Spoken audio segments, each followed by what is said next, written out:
Is the recent turn of events making you sad, depressed, anxious, angry? I've got something that worked for me. If you listen to the rest of this video, you'll find out. So story time. When I moved out here from out west, I lived in California, I lived in Vegas, there was a lot of Latinos. And I, back then, didn't believe in racism. I thought, it doesn't exist. It's a myth. It's an excuse for people to underachieve, okay?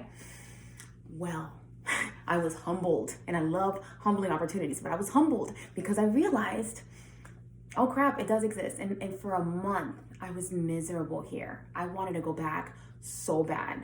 I was just so depressed. I just saw the worst in people.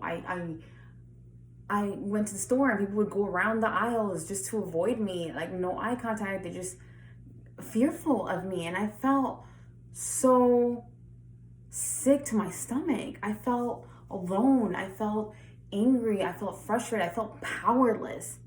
Powerless. That's the key. So I decided, okay, this is story time. I usually cry, but this one's kind of funny. I decided one day, I'm like, this isn't me. I'm not guarded. I'm not the kind of person that keeps her head down. I walk with my head held high. Yes, ma'am. Yes, I do. So all of a sudden I become somebody I didn't even recognize. And I'm like, no. This is not me. And I'm not going to allow something outside myself to change me. No way, no sir.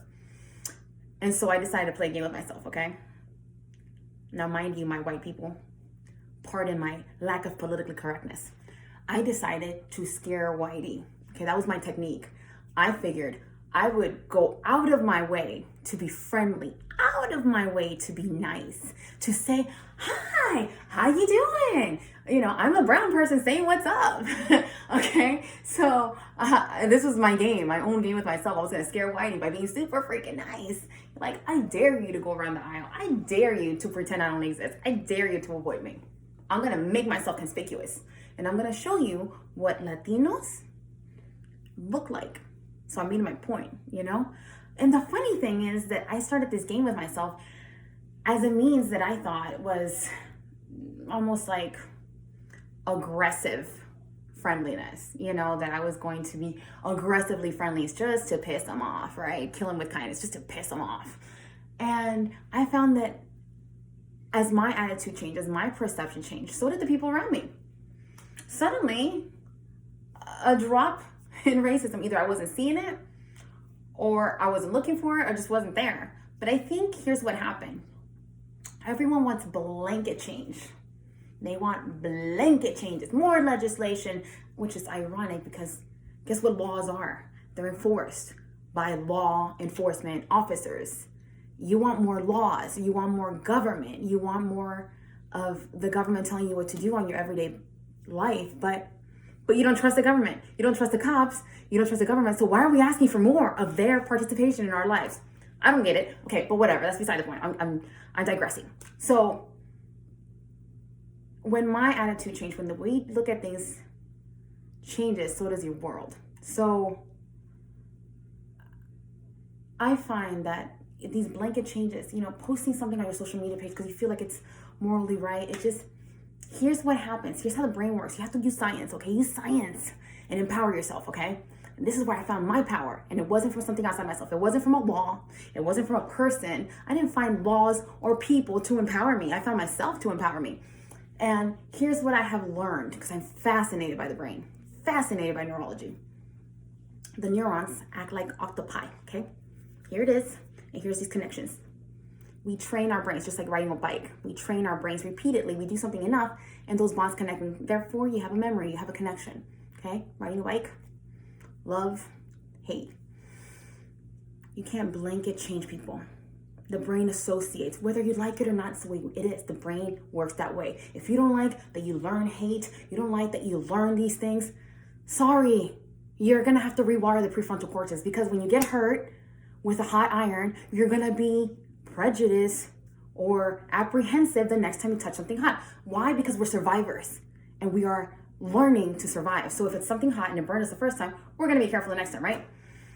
If you want to retrain, if you want to really see change, one person at a time, Retrain these people around you with love. Retrain them with a smile. Retrain them that when they see a person of color like myself, because y'all kind of love my color, but this brown skin is attached to this smile, and you do it enough, repetitively enough, and the guards go down, and love replaces fear of not knowing. Now suddenly this person has had enough interactions with you, with your personality, with your warmth, to associate your color, your being, your person with something good, not something to fear. So you can't blanket change. I know it sounds really easy and it sounds really good, but the bottom line is change happens one person at a time, one neuron at a time. Understand that it is much more effective to go around your local gym or wherever you go every day, your gym, your job, your church, your street, your neighborhood, and hey, introduce yourself. Hi, whether you're white or black actually, or Latino or Asian. White people, if you're associated with racism and fear, you know what? Hi, how you doing?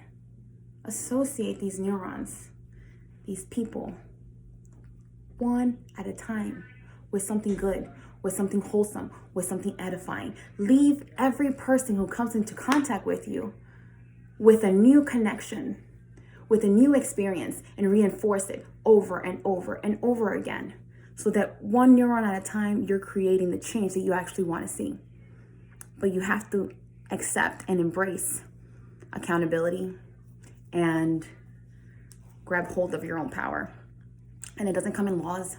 No one can hand it to you. Not your governor, not your president, nothing can hand it to you except yourself. You grab it and you use it because you do have power, and you're not powerless. You're not a sitting duck. We are not to be acted upon. We are creators. We are gods and goddesses in embryo. We have creative force within us. Tap into that and create, reinforce those bonds with everyone you meet. That is so much more effective, but not as popular as social giant change. Take a hand. Hi, my name is Diana. What's your name? How are you doing? What's your story? Here's a little bit about me. That's effective change. Coming from a brown person of minority who's felt racism at one point and quickly took my power back. Quickly made the change and effectively created the world I wanted to see. The world isn't as bad or far gone as they want us to think. We are one. We are Americans. We are one people. We just have to retrain those neurons. Do it. Try it. Wherever your world is during the day, try that. Shake a hand and change the world one neuron at a time.